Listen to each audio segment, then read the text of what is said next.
የቃሊዮት ቤተክርስቲያንና የነብይ እዩ ጩፋ እሰጥ አገባ እጅግ ተካሮ ቀጥሏል። የክራይስት አርሚ ቤተክርስቲያን መስራችና ባለራዕይ የጴንጤቆስጣል አብያተ ክርስቲያናት ህብረት ምክትል ፕሬዝዳንት እንዲሁም የካውንስሉ ቦርድ አባል የሆነው ነብይ እዩ ጩፋ ለቃሊዮት ቤተክርስቲያን አከርካሪው የተሰበረ አክራሪ ሲል ንቀት ባዘለ አንደበት ምላሽ መስጠቱን ተከትሎ የቃሊዮት ቤተክርስቲያን ፕሬዝዳንት ጨው ወንዝ ወረደች እንዳይሆን ነገሩ አከርካሪያችን አልተሰበረም ክልከላችንም ይቀጥላል በማለትም ማስጠንቀቂያና ለነብዩ ምላሽንም ሰጥቷል። ከቃሊዮት ቤተክርስቲያን የተሰጠው ምላሽ ምን ይሆን የሚሉትን በዝርዝር ቃል በቃል ይዘንላችኋል። በቆይታችሁ ታደምጡታላችሁ። በሌላኛው መረጃችን እየሆነ ያለው እጅግ አስደንጋጭ ነው። ለኢትዮጵያ ፌዴራል መንግስትና ለመንግስት ባለስልጣናት አስቸኳይ መልእክት ተላልፏል። በሀገራችን በምድራችን ኢትዮጵያ ላይ እየሆነ ያለው ተግባር ፈጽሞ ተገቢ ያልሆነ አሳፋሪም ነው። ነገሩን ይበልጥ አንገብጋቢ የሚያደርገው በፀጉረ ልውጥ ዜጎች መፈጸሙም ነው። በሃይማኖት ሽፋን ለጥፋትና ለደም መፋሰስ እየተንቀሳቀሰ ያለው አካላትም በይፋ ተጋልጧል። ሆኖም ግን ዛሬም በነጻነት አሳፋሪ ተግባራቸውን ፈጽመዋል። ይህ ጉዳይ እስከ መቼውን በዝምታ የሚታለፈው? ይድረስ ለፌዴራል መንግስት በማለትም አስቸኳይ ጥሪ ተላልፏል። ጉዳዩ ምን ይሆን? ይህ መልእክት በማንና እንዴት ተላለፈ? የዚህ ጥፋት አካልስ ማን ነው? የሚሉትን እንዲሁ በመረጃችን አጥርተን ይዘናል። በቆይታችሁ ታደምጡታላችሁ። በስተመጨረሻም የዘመን ማብቂያ የሚያሳብቁ አስደንጋጭ እውነቶች በምድራችን ሆነዋል። መጽሐፍ ቅዱሳዊ ትንቢቶችም ከምንጊዜውም በላይ በግልጽ እየታዩ መጥተዋል። ምድራችን በሳይንስ በቴክኖሎጂና በጦርነት ዙሪያ እያስተናገደች ያለችው እርኩሰትም ለጆሮ የሚከብድ እረ ታደገን የሚያስብል እየሆነም ነው። ዛሬም ጌታ እግዚአብሔር ሕዝቡን ቅድሚያ ከሚመጣበት ጥፋት ይተርፍና ያመልጥ ዘንድም በአስቸኳይ መልእክቱን በአስፋው በቀለ አንደበት ተናግሯል። ዘመኑን እወቁ፣ የወደፊቱን ማወቅ ደስታ ብቻ ሳይሆን አንዳንድ ጊዜ ፍርሃትን ያመጣል፣ ነገን ማወቅ የሆነ ነገር ያመጣል ሲልም ሊደመጥ የተገባ አስቸኳይ መልእክትን አስተላልፏል። መልእክቱን እኛም በመረጃችን ይዘንላችኋል። በቆይታችሁ ከአንደበቱ ታደምጡታላችሁ። እስከ መረጃው ፍጻሜ አብራችሁን ቆዩ።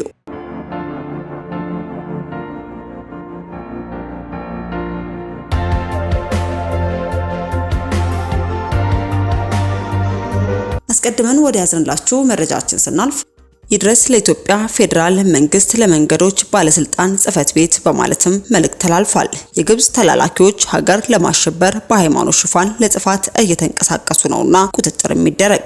ኢትዮጵያ ከጥንት ጀምሮ እስካሁን ድረስ ለዘመናት በህግ በስራ ስትተዳደር የኖረች ታላቅ ሀገር ነች። አሁን ባለው የፌዴራልና የክልል አወቃቀር ከገበሬ ማህበር አንስቶ እስከ ዞን፣ ከክልል ጽህፈት ቤቶች እስከ ፌዴራል መንግስታዊ ባለስልጣናት ቢሮዎች ድረስም ግልጽ የሆነ ህጋዊ አስተዳደር እየተመራች ያለች ሀገር ነች።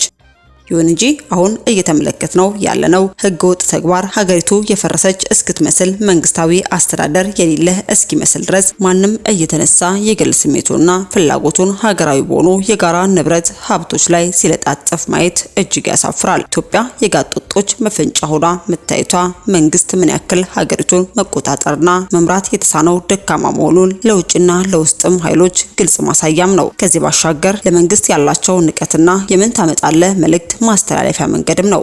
ሁላችንም በግልጽ እንደምንረዳው የመንገድ ዳር ቋሚ ታፔላዎች ሲተከሉ የኢትዮጵያ አየር መንገድ ባለስልጣናት ጽህፈት ቤት የሚከተላቸው የመንገድ ላይ ህግና ስርዓቶች የሚጠቁሙ ለማህበረሰብ የጋራ አገልግሎት የሚውሉ መንግስታዊና ተቋማዊ ማስታወቂያዎችም ሲሆኑ የሚመለከታቸው የክልል የፌዴራል ባለስልጣናት መስሪያ ቤቶች አምነውበት በደብዳቤ ያጸደቁት ሲሆን ብቻ ማናቸውም ቋሚ ታፔላዎች ይተከላሉ።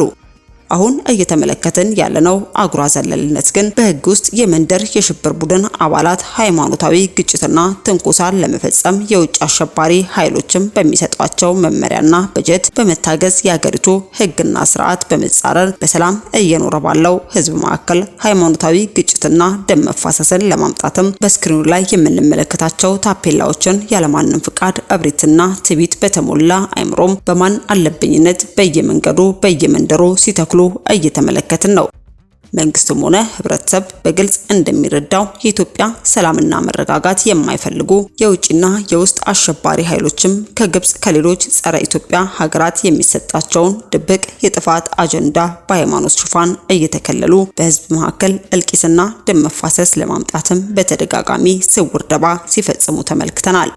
አሁንም የዛ ቀጣይ ክፍል የሆነው የሃይማኖት ሽብር ለመፍጠር የምትመለከቷቸው ኢስላማዊ መልእክቶች በየመንገድ ዳሩ እንዲተከሉ መመሪያና ተልዕኮ በመስጠትም የጥፋት ሴራቸውን እያስፈጸሙ ይገኛሉ። በተለይ በስልጤ ዞን፣ በአፋር ክልል፣ በወሎና በሌሎች ቦታዎችም እንዲጀመር በማድረግም በሁሉም ክልሎች ይህ የሽብር ተልዕኮ እንዲስፋፋ ውስጥ ለውስጥ የጥፋት ኃይሎች በዓላማ እየተንቀሳቀሱ ይገኛሉ።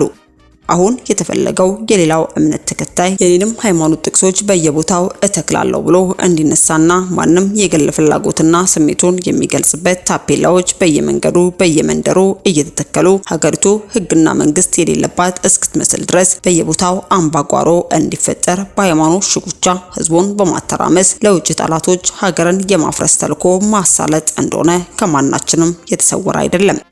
ስለሆነም የኢትዮጵያ ፌዴራል መንግስት የክልል ባለስልጣናት መስሪያ ቤቶች ይህንን ህገወጥ ተግባር እየፈጸሙ ያሉ ግለሰብና ቡድኖችን ከያሉበት እየለቃቀሙ በህግ አግባብ እየቀጡ ሌላው ማስተማሪያ እንዲያደርጉ አበክረን እናሳስባለን። በየመንገዱና በየመንደሩ የተተከሉት እነዚህ የግብጽ ተላላኪዎች የተከሏቸውን ታፔላዎች በፍጥነት እንዲነሱና ሀገሪቱ ከብጥብጥና ከሽብር መንግስት ይታደጋት ዘንድም ይድረስ ለኢትዮጵያ ፌዴራል መንግስት ለመንገድ ባለስልጣን ጽህፈት ቤት በማለትም እየሆነ ባለውና በተመለከቱት ጉዳይ ላይ ድምጻቸውን አሰምተው ተመልክተን እኛም ወደ እናንተ አደረሰን።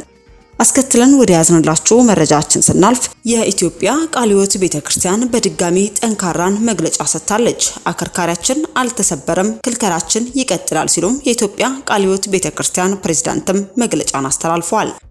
ከሳምንታት በፊት በደቡብ አፍሪካ በነበረው ኮንፈረንስ አገልጋይ እዩ ጩፋ እንዲያገለግል መጠራቱን ተከትሎ የኢትዮጵያ ቃለ ሕይወት ቤተክርስቲያን ራሱን ነቢ ብሎ የሚጠራው እዩ ጩፋ ሲል ገልጸው የሱን መጋበዝ ተቃውሞውና መግለጫ ማውጣታቸው የሚታወስ ሲሆን ይህን ተከትሎም አገልጋይ እዩ ጩፋ በሰጠው ምላሽም አከርካሪው ለተሰበረ አክራሪ ቡድን ይድረስ ሲልም ከቃለ ሕይወት ለተነሳበት ተቃውሞ መግለጫ ምላሽ መስጠቱ ይታወሳል።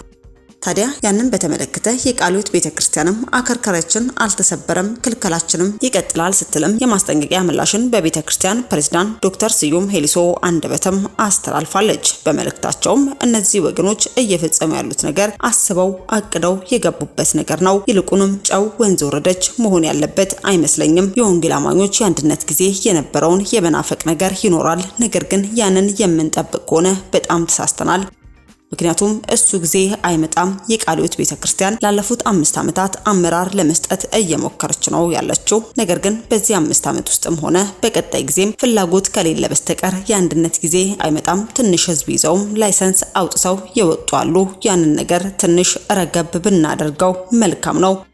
ይስራ የሚሰራው ከመንግስት አካል ጋር ነው። ነብይ እዩ ጩፋ በቃለ ሕይወት ቤተክርስቲያን ያደገ ልጅ ነው። ይሰው ለመሳቱ ግን የቃለ ሕይወት ቤተክርስቲያን ተጠያቂ አይደለችም። ነገር ግን እሳት በሌለበት ጭስ አይታይምና ብዙ ሐሰተኞች ከዚህ ቸርች ይፈልቃሉ የሚባል ነገር አለ። እሱ ይጣራል። እኛ እንደ ቤተክርስቲያን ምኞቱን ተከትሎ ለወጣ ሁሉ ምላሽ አንሰጥም። እዩ ጩፋም ሆነ ሌሎች ትልልቅ ስፍራ ላይ ያሉን ቢሆኑ እየጮህን እየተናገርን ስራችንን እንሰራለን የሚል አቋም ነው ያለን በማለትም የኢትዮጵያ ቃለ ሕይወት ቤተክርስቲያን ፕሬዝዳንትም ለነብይ እዩ ጩፋም እንዲህ ሲሉም ምላሽ መስጠታቸውን ተመልክተናል። ታዲያ ከዚህ ጋር ተያይዞ ከነብይ እዩ ጩፋ የሚመጣ ምላሽ ካለም ተከታትለን ወደ እናንተ የምናደርስ ይሆናል። በስተመጨረሻ ወደ ያዝንላችሁ መረጃችን ስናልፍ የዘመን ማብቂያን የሚያሳብቁ አስደንጋጭ እውነቶች በምድራችን ሆነዋል። መጽሐፍ ቅዱሳዊ ትንቢቶችም ከምንጊዜውም በላይ በግልጽ እየታዩ መጥተዋል። ምድራችን በሳይንስ በቴክኖሎጂና በጦርነት ዙሪያ እያስተናገደች ያለችው እርኩሰት ለጆሮ የሚከብድ እረ ታደገን የሚያስብሉም እየሆኑም ነው።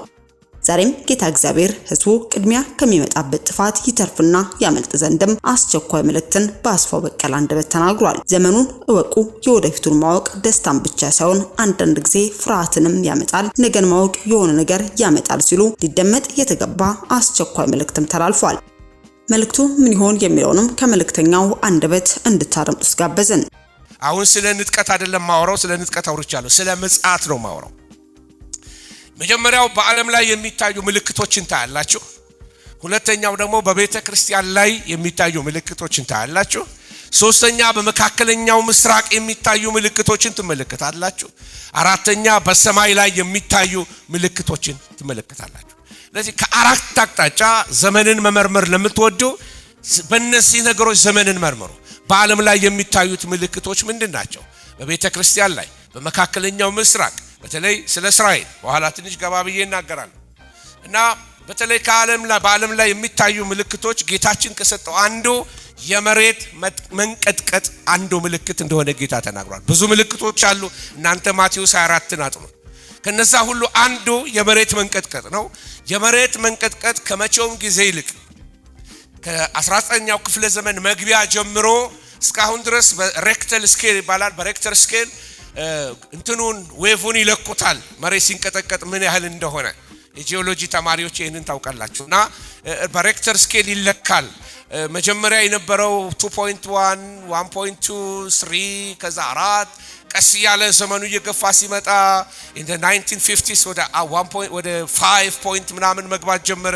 ሪሰንትሊ እስከ 9 እስከ 8 ቱርክን ያንቀጠቀጠ አፍጋኒስታንን በየጊዜው የሚመታ ፓኪስታንን የሚያፈራርስ አገር የሚደረምሱ ታላላቅ የሆኑ የመሬት መንቀጥቀጦች እየጨመረ መጥቷል። ማግኒቲዩዱ መሬት የሚሰነጣጠቅ ብቻ አይደለም፣ ቢልዲንጎችን የሚያፈርስ ትልቅ ቢልዲንጎችን የሚያፈርስ ኢስሚር የምትባለው በመጽሐፍ ቅዱስ ኤፌሶን የምትባለው ከተማ እንዳለ ነው ያወደማት። በዚህ በቱርክ ላይ ባለፈው የዛሬ ዓመት 2 ዓመት አካባቢ ላይ እንደዚሁ ደግሞ በታይላንድ ላይ በባህር ውስጥ ውቅያኖስ ውስጥ የተነሳ እነዚህ 2 ፕሌቶች የምድር ንጣፎች ለ1 ኢንች ነው ወደ ታች የወረደው። አንደኛው የሱ መነቃነቅ ትልቅ ዌቭ አስነስቶ ታይላንድ ላይ ወደ 270,000 ሰው በአንድ ቀን ይሞት። የዛ ውጤት እስከ ኢስት አፍሪካ ኢትዮጵያ ላይ ሁሉ አየር እስኪለወጥ በቃ ሀገር ሁሉ መጥቆር ጀምሮ ነበረ። ትልቅ የሆነ ግሎባል ኢፌክት ነበረው። ስለዚህ የመሬት መንቀጥቀጦች እየባሱ ይመጣሉ። እንግዲህ ፈንታሌን ጌታ ይያዝልን በኢየሱስ ስም። አይዟችሁ ላስታውሳችሁ ብዬ ነው። ሁሉ ዶርማንት አይደለም። ኢትዮጵያ ውስጥ ያለው አክቲቭ የሆኑ ቮልኬኖዎች አሉ እና መንቀጥቀጡ ለአንዳንዴ ሊሰማ ይችላል። ሌላ ጦርንም የጦርንም ሆነ ተሰማላችሁ ብቻ አይደለም፣ ጦርነቶች በየስፍራው ይሆናል። ይሄንን ለምታጠኑ ሰዎች አክቲቭ ወርስ አሁን ላይ በዓለም ላይ ቢያንስ 30 ቦታዎች ላይ አክቲቭ የሆኑ ጦርነቶች አሉ። በሩቅ ምስራቅ፣ መካከለኛው ምስራቅ፣ አፍሪካ ላይ በየቦታው አገራችን ሰሜን እዛ ጦርነቶች፣ ግጭቶች ብሔር ከብሔር በዚህ በናይጄሪያ ዌስት አፍሪካንስ እርስ በርስ ጦርነቶች በኤዥያ አሉ። ጦርነቶች በየቦታው አሉ እና የብዙዎች ደም ይፈሳል። የጦርንም ወሬ ትሰማላችሁ። ስለ ጦርነት አንድ ነገር አስተውሉ። ጦርነቶች እንደ ድሮ ሎካል አይደሉም። አንድ አካባቢ ጦርነት ተነሳ የዚህ አንድ አካባቢ ጉዳይ አይደለም። አሁን በአንድ ግሎባላይዝ ይሆናሉ። በአንድ ጊዜ አገሮች መወገን ይጀምራሉ። ከ2-3 ዓመት በፊት በኢትዮጵያ ላይ ጦርነት በተነበረበት በሰሜን ላይ በነበረበት ሰዓት ላይ ሰሜን አሜሪካ ጋዜጦች እንግሊዝ ያሉ ጋዜጦች ሁሉ የሚያወሩት ግማሹ ደጋፊ ግማሹ ተቃዋሚ ሆኖ ፈረንጆች ሁሉ በዜና ሁሉ ተከፋፍለው ነበር። ምክንያቱም ዓለም አቀፍ ይሆናል። አሁን ጦርነት አገሮች ሁሉ መወገን ጀምረዋል። ሩሲያ ወደዚህ፣ አሜሪካ ወደዚህ፣ ዩክሬን ስትነሳ ከዩክሬን ጋር ኢራን ጦርነት አገር ግሎባል ሆነ ማለት። ስለዚህ ወደፊት ጦርነቶች የአንድ አጥቢያ ሆኖ በአንድ እሳት ይነዳል። ለዚህ ነው በዚህ ምንድነው የሚባል በጎግ ጦርነት ላይ በመጀመሪያው 3 ዓመት ተኩል የመከራው ዘመን ላይ የጎግ ጦርነት በሚነሳበት ሰዓት ላይ ብዙ የሚተባበሩ አገሮች ስም ሊስቶች አሉ። ከዛ ውስጥ አንዷ የኢትዮጵያ ስም አለበት እና አንዳንድ ጊዜ አንድ ሰው ምን ብሎ ጻፈልኝ እንደዚህ ሳስተምር ሰምቼ ለኢትዮጵያ እግዚአብሔር አላት ኢትዮጵያ እስራኤልን ተወጋለች ብለ እንዴት ታስተምራለህ? እኔ አላልኩም መጽሐፍ ነው የሚለው። ከኔ ጋር ናችሁ? ይሄ ነው። ኢትዮጵያና ሊቢያ ይከተሉታል። ጎግ ማጎግን ሩሲያን ተመልከቱ። ብሪክስ አላይመንቱን ተመልከቱ። ብሪክስ አላይመንት በሙሉ ስትመለከቱ እዛ ውስጥ ካሉ ከተጠቀሱት ከጎግ ጋራ ከሚተባበሩት አገሮች አንዷ ኢትዮጵያ ያለችበት እዛ ውስጥ፣ ቻይና፣ ሩሲያ እዛ ውስጥ አለችበት፣ ብራዚል። እነዚህ በሙሉ ሊስቶችን ስትመለከቱ እስከ ታች ድረስ ምናልባት እስራኤልን ወይንም ደግሞ ከጎግ ጋር ተባብረው ቅድስቲቱ ምድር ሊወጉ ከሚነሱት ጸረ ክርስቶስ ከሚያስተባብራቸው አገሮች ልትሆን ትችላለች ተብሎ ይታመናል። እና አይ ሆፕ ቅር አላሰኘዋችሁም አይደል? አሁንም ትወዱኛላችሁ አይደል? አይ ላቭ ዩ ቱ። ጦርነት አስከፊ ነው። ከጦርነት በኋላ የሚነሱ ነገሮች አሉ። ቸነፈር፣ ረሃቦች ይቀጥላሉ። የኢኮኖሚ ድቀት ይሆናል። ሰዎች ድሃ ይሆናሉ። የሚበሉት የለም። ምድሪቱ ላይ በቃ ቸነፈር ይሆናል። የሚበቅል ነገር አይኖርም። ብዙ በውስጡ ብዙ ኬሚካል ስላለው የጦርነት ነገር ብዙ መፍረስ ስላለው ወገኖች ሆይ ረሃብ ብዙ ዳሜጅ ያደርጋል የሰውን ዘር። ስለ ረሃብ ብዙ ለመናገር አያስፈልገኝም። በምድራችን ብዙ ያለፍንበት ብዙ ታሪኮች አሉንና ስለዚህ በዓለም ላይ ረሃብ እየበዛ ይሄዳል። የኢኮኖሚ ድቀት ይሆናል። የዋጋ መናር ይሆናል። የኢኮኖሚ ግሽበት ይሆናል። የኢኮኖሚ ክራይሲስ ይሆናል። አንዱ ጸረ ክርስቶስ ይዞት የሚነሳው ኃይል የሚሰጠው የዓለም ኢኮኖሚ መውደቅ ለሱ መፍትሄ እሰጣለሁ፣ የዓለም ሰላም መጥፋት እኔ ሰላም እሰጣለሁ እያለ የሚያደርገው ግሎባል የሆነ ይሄ የሚያስነሳው ቁጥሮቹ በሙሉ የዓለምን ሕዝብ ኮንትሮል ለማድረግ ፓወር ግራብ ለማድረግ የሚያደርገው ስራዎች ናቸው። የቀጠልኩኝ ሊሄድና በዓለም ላይ የሚታዩት ምልክቶች እየጨመሩ ይሄዳሉ። ከሁሉም የሚያስፈራው ደግሞ አሁን እየታየ ያለ በቤተ ክርስቲያን ላይ እየመጣ ያለ በቤተ ክርስቲያን የሚታዩ ምልክቶችን ላሳያችሁ። እኛ ባለንበት አሁን በምንኖርበት ዘመን ላይ ቤተ ክርስቲያን ማርጂናላይዝ ተደርጋለች፣ ወደ ዳር ተገፍታለች፣ አትሰማም።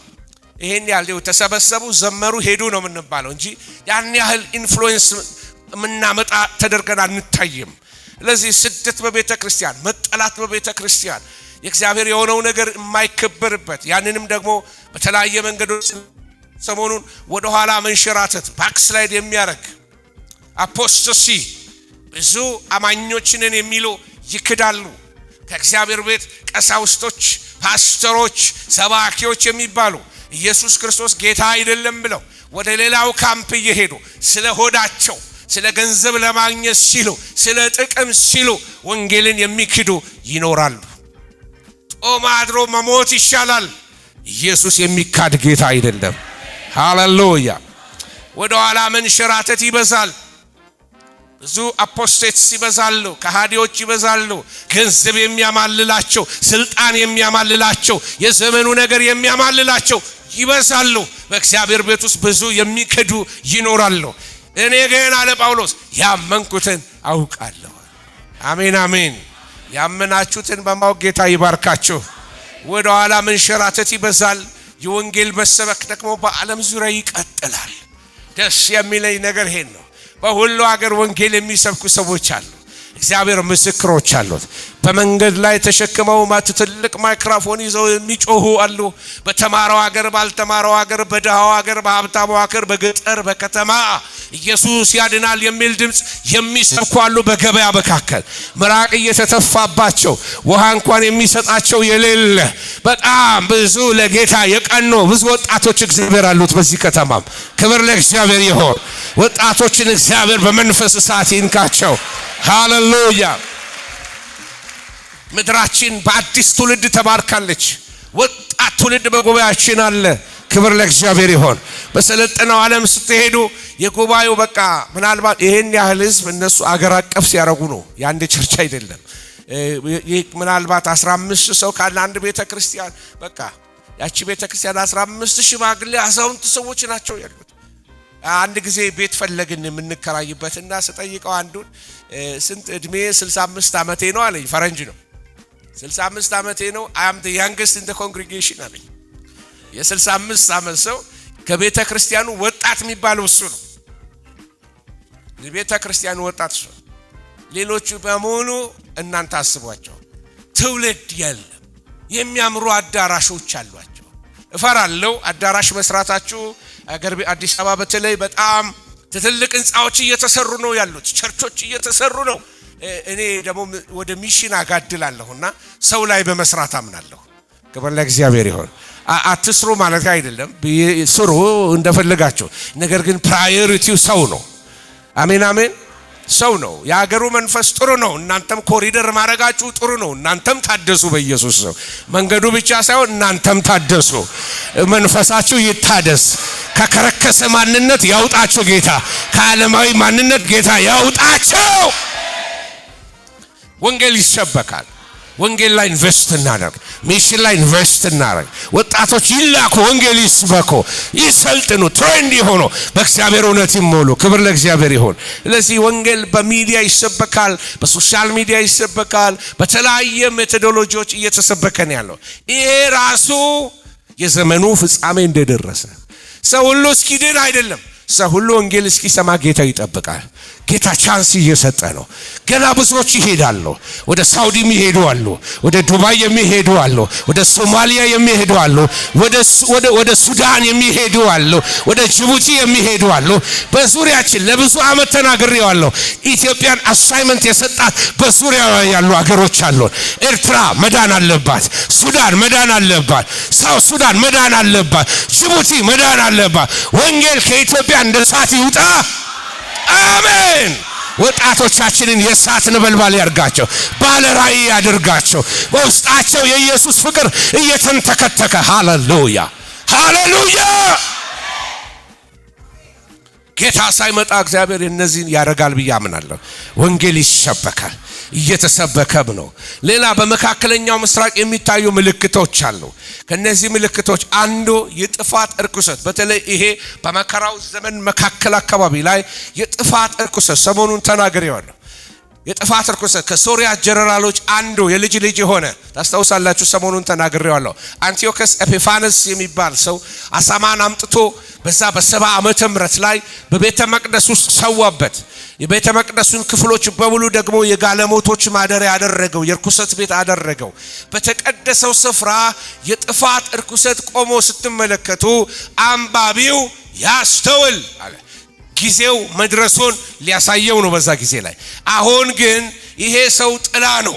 ጸረ ክርስቶስ ሲመጣ የሚያረገው ተመሳሳይ ነገር ነው ብለን እናምናለን። አሳማ መስዋዕት አይደለም። ቤተ መቅደሱ እየተሰራ ነው። ትላንት ነግሬያችኋለሁ። ወይንም ደግሞ ለመስራት ተዘጋጅተው ጨርሰዋል። ፕላኒንግ አርቋል። ይሄ ምንድነው የሚባለው ቴምፕል ኢንስቲትዩሽን ኦፍ ጀሩሳሌም በሚባል የካህኑ ልብሶች ተሰርተዋል አልቀዋል። የመቅደስ ስርዓቱ፣ የመስዋዕት ስርዓቱ ሁሉ ነገር አርቋል። ቤተ መቅደሱን ለመስራት ካህናቶች መሰረት ድንጋይ ማስቀመጥ አለብን ብለው ናታንያሁ ፈቅደውላቸዋል። ስለዚህ ዓለም አቀፍ የሆነ ውጥረት አንዱ የሚነሳው በቤተ መቅደሱ መሰራት ምክንያት ነው። ትላንት ነክቼዋለሁ እና በቤተ መቅደስ ውስጥ ጸረ ክርስቶስ ልክ እንደ አንቲዮከስ ኤጲፋነስ ሰተች ብሎ የሚገባበት ጊዜ ይመጣል። አይሁዶች ሳያውቁ ይተባበሩታል። ሰላም ስለሚያመጣላቸው ስለሚተባበራቸው፣ ወይንም ደግሞ ለነሱ ሰላም ያመጣልናል ብለው ስላሰቡ፣ መሲህ ነው ብለው ስላሰቡት በጣም በብዙ አጀብ ስለሚመጣላቸው ወደ እነሱ ጋር እና ጌታ ኢየሱስ ምን አላቸው? በምስራቅ ነው ቢሏቸው አትሂዱ፣ በምድረ በዳ ነው ቢሏቸው አትሂዱ። የሰው ልጅ መምጣት ድንገት ነው የሚሆነው። ምስራቅ ከምዕራብ የሚለውን ቅድም የጠቀስኩላችሁን እንዳትረሱ። ብዙ ሐሰተኛ ነቢያቶች ይነሳሉ። የነሱ አውራ የሆነ ሐሰተኛው ነቢይ ይነሳል። ከባህር የሚወጣ ዓለምን የሚወክል እና በጣም ጸረ ክርስቶስን ፕሮሞት የሚያደርገው ከፊቱ የሚሄድ ይነሳል። ሐሰተኛው ነቢይ ጸረ ክርስቶስን የሚደግፍ ማለት ነው። በሰማይ የሚሆን ደግሞ ምልክቶች አሉ። በሰማይ ከሚሆኑ ምልክቶች አንዱ ጨረቃ ወደ ምን ትለወጣለች ይላል? ወደ ደም ትለወጣለች ይላል።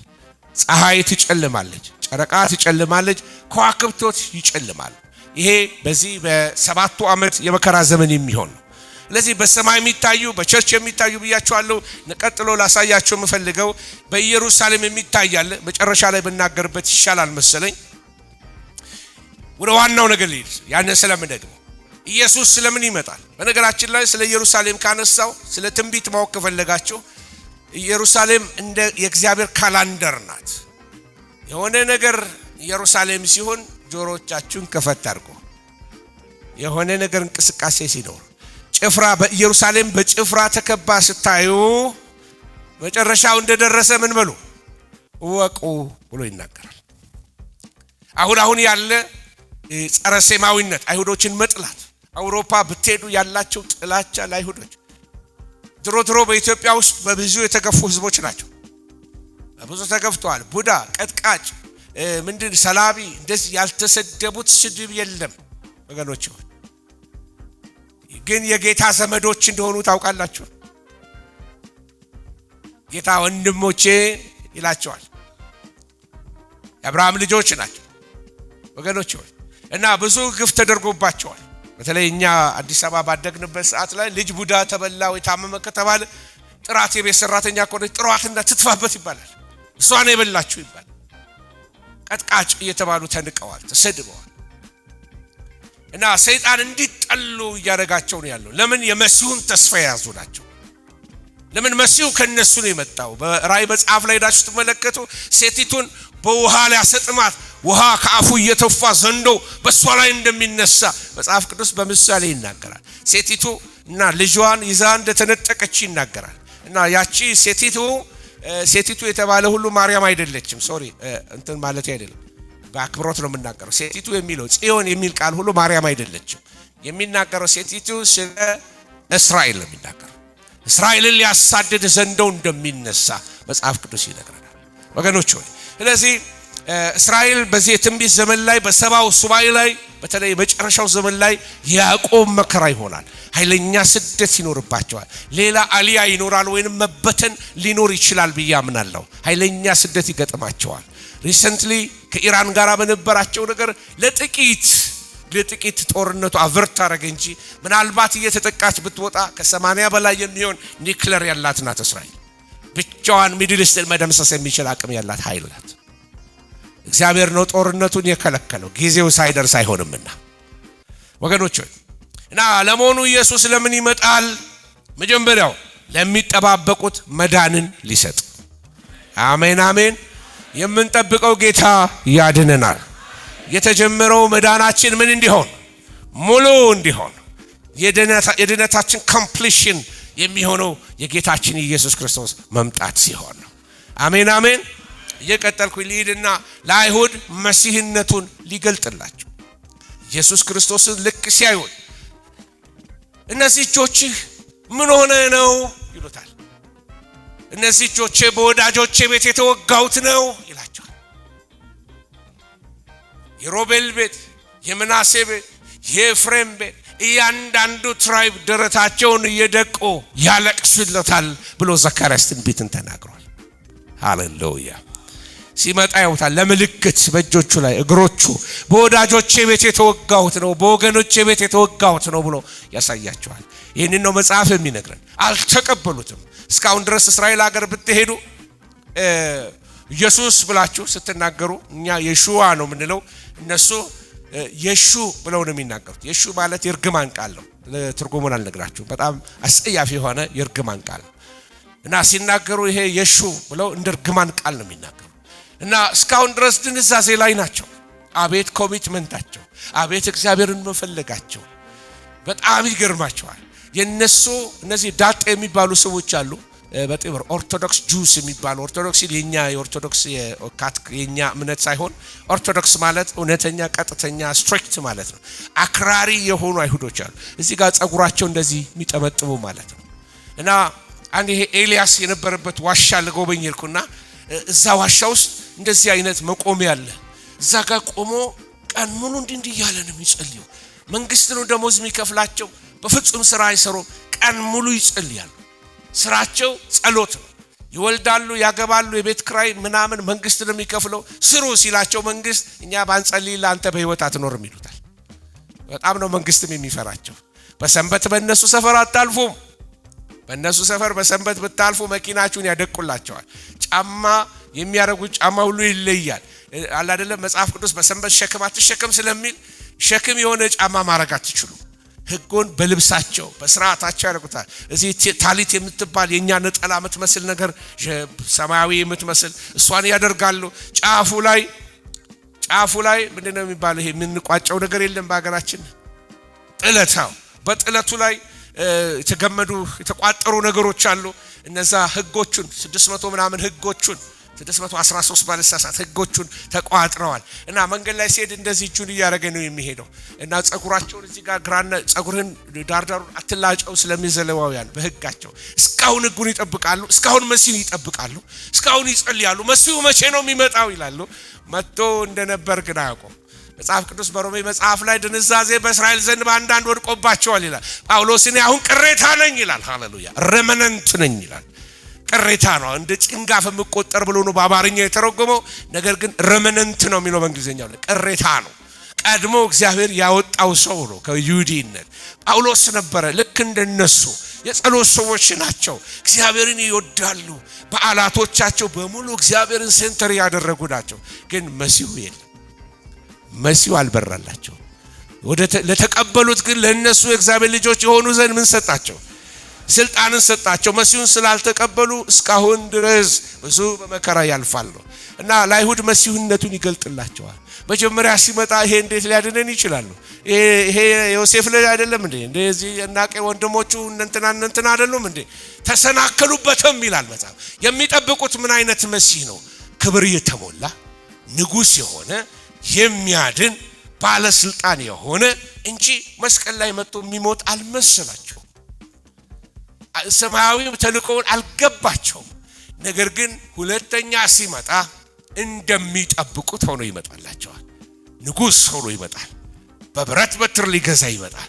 የዛን ጊዜ እሱ እንደሆነ ያውቁታል። ክብር ለእግዚአብሔር ይሁን። ከመሲሁ ጋር እንደገና ሐሴት ያደርጋሉ።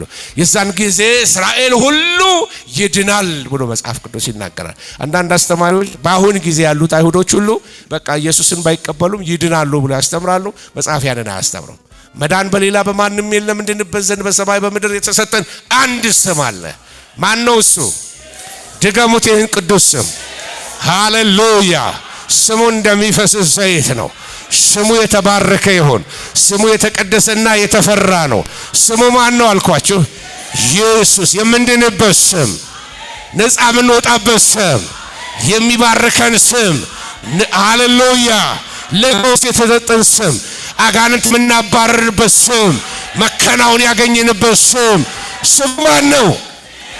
ስሙ እንደገና ጥሩልኝ እስቲ። ኢየሱስ። እሱ ጌታ ነው። ለምን ይመጣል ስትመለከቱ? ለመፍረድ ይመጣል። ለመፍረድ ይመጣል።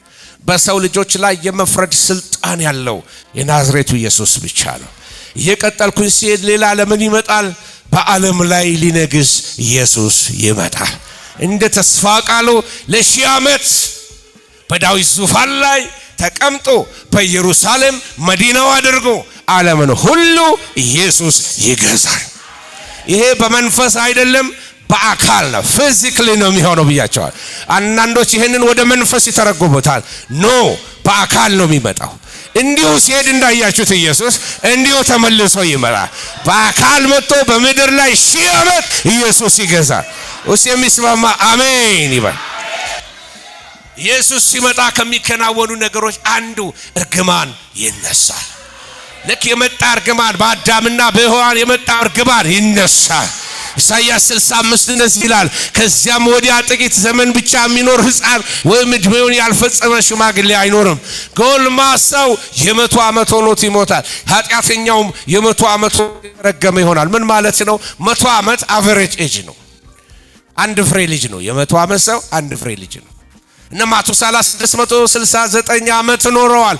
ኢየሱስ ሲመጣ መርገምን ሲያነሳ 1000 ዓመት መኖር ቀላል ይሆናል። አሜን። ክብር ለእግዚአብሔር ይሁን። ስለዚህ ይሄ በአዳም የተበላሸው ነገር በኋለኛው አዳም ይስተካከላል። ክብር ለእግዚአብሔር ይሁን። የቀጠልን ስንሄድ ተስፋውን ተመልከቱትን። መሲሁ ሲመጣም ይሆን ተኩላ ከበግ ጠቦት ጋር ይቀመጣል። ነብር ከፍየል ጠቦት ጋር ይተኛል። ጥጃና የአንበሳ ደቦል ፍሪዳም በአንድነት ያርፋሉ። ታናሽም ልጅ ይመራቸዋል። ላምና ድብ አብረው ይሰማራሉ። ግልገሎቻቸውን በአንድነት ያርፋሉ። አንበሳ እንደ በሬ ገለባ ይበላል። የሚጠባው ሕፃን በእባብ ጉድጓድ ላይ ይጫወታል። ጡት የጣለው ሕፃን በፉኝት ቤት ላይ እጁን ይጭናል። የሚጎዳቸው የለም። ሃሌሉያ። በፍጥረት ዓለም መካከል ያለው ጠላትነት ይቆማል። አንበሳ ዋይልድ አይሆንም። ዋይልድ አኒማል ወይንም ደግሞ የሚያስፈራ የሚባል አይሆንም። ዘንዶ አይታችሁ አትፈሩም። እባብ አይታችሁ አትፈሩም። እፉኝት አይታችሁ አትፈሩም።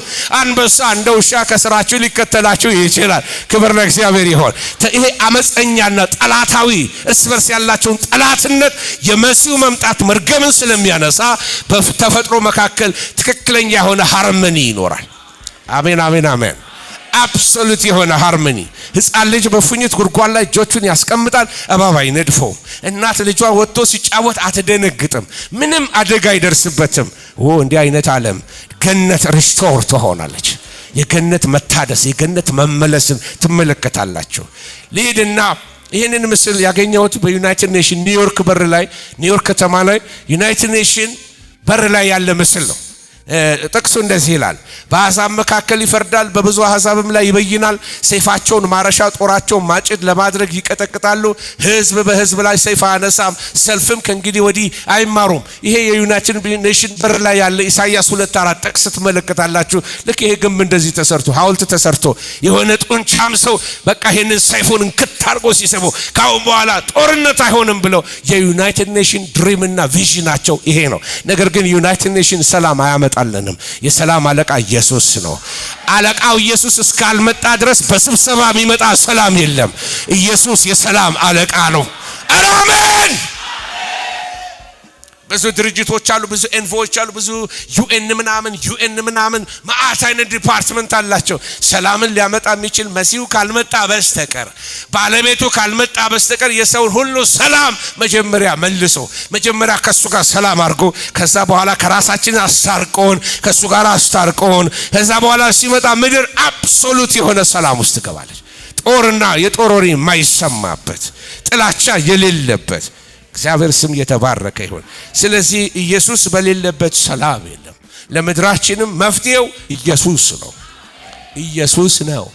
ለምድራችን መፍትሄው ኢየሱስ ነው። የሰላም አለቃ ኢየሱስ ነው። አስታራቂ አባት ኢየሱስ ነው። ንጉሱ ኢየሱስ ነው። ሃሌሉያ። በደቡብ ኢትዮጵያ ሚስዮናውያን እንደገቡ ኢየሱስን ትቀበሉታላችሁ ወይ ብለው ጠየቋቸው። ከጣሊያን ጦርነት በፊት ከመጽሐፍ ነው ያገኘሁት። እነዚህ የነገድ አለቆች ተሰበሰቡና ነገና አሉት ሚስዮናውን እነግርሃለን አሉት። ተሰበሰቡና ሲመጣ እንዲህ አሉት፣ እኛ ሁላችን በቃ ኢየሱስን አንተ የምትለውን ኢየሱስ እንቀበላለን አሉ። ከዛ የሰፈሩን ሁሉ ሰው ሰበሰቡና ካሁን በኋላ ሁላችንም ኢየሱስን ተቀብለነዋል አሉ። እና አገር ሁሉ ኢየሱስን ተቀበለው እና እውነትም ያ ምድር ረሃብ አያውቀው። ምለውን የምታውቁ ሰዎች ረሃብ አያውቀው፣ ጥላቻ አያውቀው፣ እርስ በርስ አይባሉ፣ አይነካከሱ፣ በሰላም የሚኖሩ ህዝቦች ናቸው። ኢየሱስ አለቃ ይሁን። ኢየሱስ ቤታችሁን ይውረሰው። ኢየሱስ ምድራችንን ይውረሰው። ኢየሱስ ፖለቲካችንን ይውረሰው። ኢየሱስ አለቃ ይሆንልን። ኢየሱስን የምታከብር ምድር ሰላም ይሆንላታል፣ በረከት ይሆንላታል። ስለዚህ ዓለም አቀፍ ሰላም ይሆናል የዛን ጊዜ። ሌላ ኢየሱስ በሚመጣበት ጊዜ ኢየሩሳሌም የዓለም መዲና ትሆናለች። ዙፋኖችን አየው፣ በእነርሱም ላይ ለተቀመጡት ዳኝነት ተሰጣቸው። ስለ ኢየሱስ ምስክርና ስለ እግዚአብሔር ቃል ራሶቻቸው የተቆረጡባቸውን ሰዎች ነፍሳት ለአውሬውና ለምስሉ ያልሰገዱት ምልክቱንም በግንባራቸው በእጆቻቸው ያልተቀበሉትን አየው። ከክርስቶስ ጋር 1000 ዓመት ኖሩና ምን አረጉ? እድሜ ይቀጥላል። ያኔ 1000 ዓመት ከኢየሱስ ጋር ይኖራሉ። በኢየሩሳሌም አብረው ይነግሳሉ። ብንጸና ከሱ ጋር እንነግሳለን ይላል መጽሐፍ። ስለዚህ ንግስና የተዘጋጀለት ህዝቦች ነን ወገኖች ሆይ። የዓለም መዲና ኢየሩሳሌም የአምልኮና የአስተዳደር መዲና ትሆናለች። እግዚአብሔርን በማወቅ በሺህ ዓመቱ መንግስት ምድር ትሞላለች። በዳዊት ዙፋን ኢየሱስ ንጉስ ይሆናል። ሐዋርያት በ12ቱ ነገዶች ላይ ይሾማሉ። የኢየሱስ ክርስቶስ መንግስት በዲሞክራሲ የሚሰራ መንግስት አይደለም። ዲሞክራሲ ኤክስፓየር ያደርጋል። ያኔ የሚሰራው ቲዮክራሲ ወይንም ደግሞ ንጉሳዊው አለቃው ኢየሱስ በበትረ መንግስት ፈቃዱን የሚያደርግ ሶቨሬን ነው፣ ሉዓላዊ ነው፣ አለቃ ነው። እኛ ተሰብስበን ቮት አድርገን ኢየሱስን እንደሱ አይደለም። የኢየሱስ መንግስት በቮት አይሰራም። የኢየሱስ መንግስት በዲሞክራሲ እሱ የምድር ስርዓት ነው። አሁን ግን ከትላንት ወዲያ ይሁን ትላንት እንዳሳየዋችሁ ያቺ ምስል የጸረ ክርስቶስን ምስል ያቺ ድንጋይ ከተራራ የተፈነቀለችው ካወደመችው በኋላ ኢየሱስ መንግስቱን ሲተክል ዲሞክራሲ አይደለም። በቃ ዲቫይን የሆነ ኪንግደም ነው። ኤተርናል ኪንግደም ነው። ዘላለማዊ መንግስትን ይተክላል። ያን ጊዜ ምን ይሆናል? ቅድስና ለእግዚአብሔር፣ ምድር ሁሉ ለእግዚአብሔር ትቀደሳለች። አምልኮ ለእግዚአብሔር፣ ሴንተር የሚደረገው ነገር ሁሉ እግዚአብሔር ይሆናል። ለሰራዊት ጌታ ቸኮልኩባችሁ አውቃለሁ፣ ከሰዓት አንጻር ስለሚሄድ ነው። ሃሌሉያ አሜን አሜን። ከዛስ መጨረሻ ላይ እየጨረስኩኝ ነው። ፍትህ ይበየናል። ሕፃን ተወልዶልናል፣ ወንድ ልጅ ተሰጥቶናል፣ አለቅነት በጫንቃው ላይ ይሆናል። ስሙም ድንቅ መካር፣ ኃያል አምላክ፣ የዘላለም አባት፣ የሰላም አለቃ ተብሎ ይጠራል። ከትንቢት ባህሪያቶች ከሚገርመኝ በአንድ ቃል ውስጥ ሺህ ዓመታቶች ሊኖሩ ይችላል። ሕፃን ተሰጥቶናል የዛሬ 2000 ዓመት። አሜን አሜን። ከዛ በኋላ ያለው ትንቢት ድንቅ መካር ኃያል አምላክ የዘላለም አባት የሰላም ምን አለቃ ሊመጣ ላለው ኪንግደምም ይሄው ጥቅስ ትንቢት ይነግራቸዋል። የሚመጣ ያለፈውንም ዘመን ወደፊት የሚመጣውንም የኢየሱስ ክርስቶስን ነገር ያሳየናል። ከዛሬ ጀምሮ እስከ ዘላለም ድረስ በፍርድና በጽድቅ ያጸናውና ይደግፈው ዘንድ በዳዊት ዙፋንና በመንግስቱ አለቅነቱ ይበዛል፣ ለሰላሙ ፍጻሜ የለውም። የእግዚአብሔር ቅናት ይህንን ያደርጋል ይላል። ክብር ለእግዚአብሔር ይሁን። ስለዚህ አብሶሉት የሆነ ሰላም ይሆናል። ከመከራው ዘመን የተረፉት ህዝቦች ሁሉ ይበዛሉ፣ ቁጥሩን ያልወሰዱት በሺህ ዓመቱ መንግስት ንግስና ውስጥ ባሮጌ ስጋም ቢሆኑ ይኖራሉ። ጌታን ያልተቀበሉ ሰዎች ሊኖሩ ይችላሉ በምድር ላይ ኢየሱስ ሲገዛ። ስለዚህ የጌታን መንግስት ህገ መንግስቱን መጠበቅ ግዴታቸው ይሆናል። ሺህ ዓመቱ ሲያልቅ ሰይጣን ሲፈታ የሚያስተባብራቸው እነሱን ሰዎች እንደሆነ እወቁ። እና ኢየሱስ በጽድቅ በትር ምድርን ይገዛል። እና መጽሐፍ ቅዱስ እንደሚነግረን በሺው ዓመት መንግስት ውስጥ በመሲሁ ጊዜ ለመታሰቢያ እንዲሆን በዓላቶች የሚደረጉበት የመሲሁን የከፈለውን ዋጋ ለማስታወሻ እንዲሆኑ ቤተ መቅደስ የሺህ ዓመቱ መንግስት ቤተ መቅደስ ይጀመራል። እና መጽሐፍ የሚነግረን ይሄንን ነው።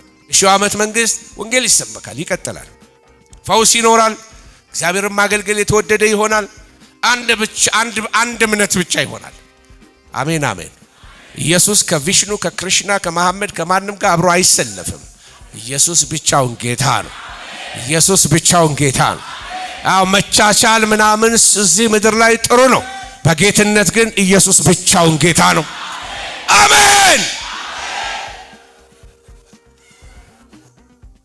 ሃሌሉያ። ሕግ ከጽዮን የእግዚአብሔርም ቃል ከየት ይወጣል ይላል?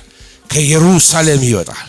ስለዚህ መንግስታት ሁሉ ወደ እሱ ይሄዳሉ። ብዙ አሕዛብ ሄደው ኑ ወደ እግዚአብሔር ተራራ ወደ ጽዮን ማለት ነው፣ ኢየሱስ ወደ ነገሰበት እንሂድ፣ ወደ ያዕቆብ አምላክ ቤት እንውጣ፣ እርሱ መንገዱን ያስተምረናል፣ በጎዳናውም እንሄዳለን ይባባላሉ። ዘመኑ ደርሷል። ኢየሱስ በክብር ሊመጣ ነው። ምናልባት ይሄን ሐሳብ ነግሬያችሁ ሊጨርስ የቂሮስ አዋጅ ከታወጀበት ጀምሮ እስከ ኢየሩሳሌም መታደስ ድረስ 49 ዓመታት አልፈዋል። 7 ሱባኤዎች ማለት ነው። አንድ ሱባኤ 7 ዓመት ነው። ትንሽ ሳባቲካል ካውንቲንግ የሚባል ነገር ልንገራችሁ። ከዛ በኋላ እስከ ኢየሩሳሌም መሰራት 7 ሱባኤ ወይንም 49 ዓመት ያልፋል። ከዛ በኋላ እስከ መሲህ መገደል ዳንኤል በትንቢቱ እስከሚነግረን መሲህ ይገደላል ብሎ ያቺን ዓርብ ያቺ ጉድ ፍራይዴይ ብለን ምንጠራት ኢየሱስ የተሰቀለበት ቀን እስከዛ ድረስ 434 ዓመት ወይንም 62 ሱባኤ ይሆናል ይላል መጽሐፍ። ይህንን ካልኩሌት ስታደርጉ በሚገርም ሁኔታ ጌታችን ኢየሱስ ክርስቶስ የሞተበት ቀን ዳንኤል ፕሬዲክት አድርጓል። ዓርብ ቀን 434 ዓመት በኋላ መሲህ ይገደላል በተባለበት ቀን ጌታችን ኢየሱስ ክርስቶስ በዛ ቀን እንደ ትንቢቱ ተገደለ። በሚገርማችሁ ሁኔታ ጠቅላላ ስትጀምሩት 69 ሱባኤ ይሆናል። 7 ሱባኤ ነው በሕዝብ ላይ ተወስናል ብሎ ዳንኤል ትንቢት የተናገረው። 7ኛው ሱባኤ ገና ትንቢታዊ ክፍተት ላይ ነው ያለነው። ቤተክርስቲያን ከተነጠቀች በኋላ 7ኛው አንድ ሱባኤ ይቀጥላል። 7 ዓመቶች ይቀራሉ። ይሄ 7 ዓመት በሁለት ይከፈላል። 3 ዓመት ተኩል 3 ዓመት ተኩል። የመጀመሪያው 3 ዓመት ተኩል ጸረ ክርስቶስ የሚነሳበት ነው። እዛ የመከራ ዘመን ይባላል። ታላቁ የመከራ ዘመን የመጨረሻው 3 ዓመት ተኩል ይሆናሉ። ያዕቆብ መከራ ይባላል። የእስራኤል መከራ ይሆናል። እኛ በዛ ጊዜ የት ነው ያለነው? ከንጉስ ጋር ነው የምንሆነው። አሜን አሜን። ከሚመጣው ከቁጣው ምን አደርግሃለሁ ብሎናል? አድንሃለሁ ብሎናል። ከዛ 1000 ዓመት ቅድም የነገርኳችሁ የ1000 ዓመት መንግስት በምድር ላይ ይሆናል። የ1000 ዓመቱ መንግስት ሲያልቅ እንደገና የዘላለም ጉዳይ ይጀምራል። እግዚአብሔር አንድ ላይ ያለፈውን ሜሞሪ ሁሉ ኢሬዝ አድርጎት አዲስ ሰማይ አዲስ ምድር ይሆናል ይላል መጽሐፍ ቅዱስ። ስለ ቤተ ክርስቲያን እችን ተናግሬ ልጨርስ፣ ምናልባት ለእውቀት ይጠቅማቸዋል። በመጽሐፍ ቅዱስ ውስጥ 2 ተራሮች ብትመለከቱ ተራራ ተደራርቦ ሲመጣ አይናችሁ ማየት የሚችለው መጽሐፍ ቅዱስ ተመልከቱ። ይሄ ፊተኛውን ተራራ ምናልባት ኢየሱስ የተወለደበትን ታሪክ የሚናገረው ነው። ኋለኛው ተራራ ስለ ዳግም ምጽአቱ ነው። እነ ሄኖክ ነቢያት ሁሉ ኢየሱስ ዳግም ይመጣል ብለዋል። እነ ኢሳይያስ ኢየሱስ ይወለዳል ብለዋል። ስለ ትንቢት መወለድ ተናግሯል። በመካከል ስላለችው በሁለቱ ተራሮች መካከል በምጽአቱና በመወለዱና በምጽአቱ መካከል ያለችውን ይሄ ምስጢር ተገለጠልኝ የሚለው ጳውሎስ ብቻ ነው። ኤፌሶን ምዕራፍ 3 ላይ ሄዳችሁ ተመለከቱ። ስለዚህ የቤተ ክርስቲያን ምስጢር ስለነበር በብሉይ ኪዳን ማንም አላወቃትም። ወገኖች ሆይ አሁን በሁለቱ መካከል ያለችው ቤተ ክርስቲያን ከመንገድ ዞር እስክትል ይጠበቃል። ወገኖች ሆይ ጌታችን ኢየሱስ ክርስቶስ እመጣለሁ ያለውን ተስፋ ለመፈጸም ይመጣል። የሙታን ትንሣኤ ለማድረግ ኢየሱስ ይመጣል። በሕይወት ያሉ ቅዱሳን ስጋቸው እንዲለወጥ ይሄ የሚበሰብሰው የማይበሰብሰውን እንዲወርስ ጌታ ኢየሱስ ክርስቶስ በስውር ይነጥቃል ቤተ ክርስቲያን። ይሄ ለዓለም ትንግርት ይሆናል፣ ራፕቸር ወይንም ንጥቀት ይሆናል። ስለዚህ ሙሉ ትምህርት አስተምሬያችኋለሁ። ሌላ በመጨረሻ በሰይጣንና በስጋ በዓለም ላይ የመጨረሻ ድል እንዲሆን ኢየሱስ ይመጣል። ጠላቶቹን ሊበቀል ይመጣል። ያ ብቻ አይደለም፣ ሊሸልም ይመጣል። ኢየሱስ ፍጥረተ ዓለምን ሊያድስ እንደነገርኳችሁ ጠላትነትን ከምድር ላይ የምድርን ብልሽቶች ሁሉ አስወግዶ ምድርን ገነት ሊያደርጋት ውበቷን ሊመልስላት በዚህ ምድር ላይ 1000 ዓመት ሊገዛ ኢየሱስ ክርስቶስ ፍጥረተ ዓለምን ሊያድስ ይመጣል። ያጠቃለልኩኝ ነው። ዳግም ምጽአት በረከቶች አሉት። የተስፋችን ሙላት ነው። አሜን አሜን። የትንሣኤ መለወጥ ወይንም ሬዙሬክሽን ትራንስፎርሜሽን ወይንም የስጋችን መለወጥን እናገኛለን። ፍትህና ድል እናገኛለን። ሽልማትና ህዳሴ ይሆናል። የዘላለም ህብረት ከአብ ጋር ይኖረናል። ከዚህ በኋላ ምድርና ሰማይ በታላቅ ድምጽ በታላቅ ጩኸት ተጠቅልለው አለፉ ይላል። ከዛ በኋላ አዲስ ሰማይ አዲስ ምድር ቅድስቲቱ ኢየሩሳሌም ከሰማይ ለባሏ እንደተሸለመች ሙሽራ ሆና በዚህ በአዲሱ ሰማይና በአዲሱ ምድር ላይ ትወርዳለች። በዛ እግዚአብሔር በመካከላቸው አድራለሁ አለ። ሃሌሉያ። እንባ ሁሉ ይታበሳል። እነሆ ሁሉን አዲስ አደርጋለሁ አለ። አሮጌ ነገር የለም። ሞት ሆይ ድል መንሳቱ ወዴት አለ? ለቅሶ የለም፣ ሐዘን የለም። በጌታ ያንቀላፉ ዘመዶቻችን ጋር አብረን እንዘምራለን። አዲስ ሕይወት ከጌታ ጋር። ኦ ሃሌሉያ! ኦ ሃሌሉያ! ኦ ሃሌሉያ! 10,000 ብር ባንክ ያስቀመጠ ሰው እንኳን እየጨፈረ ሃሌሉያ። ወንድሜ የበረከት ተስፋ ነው ነገርኳችሁ። የዘላለም ተስፋ ነው ነገርኳችሁ። በገንዘብ የማይተመን ተስፋ ነው ነገርኳችሁ። የናዝሬቱ ኢየሱስ በክብር ይመጣ። ደስታችሁ እሱ ይሆን፣ ሳቃችሁ እሱ ይሆን።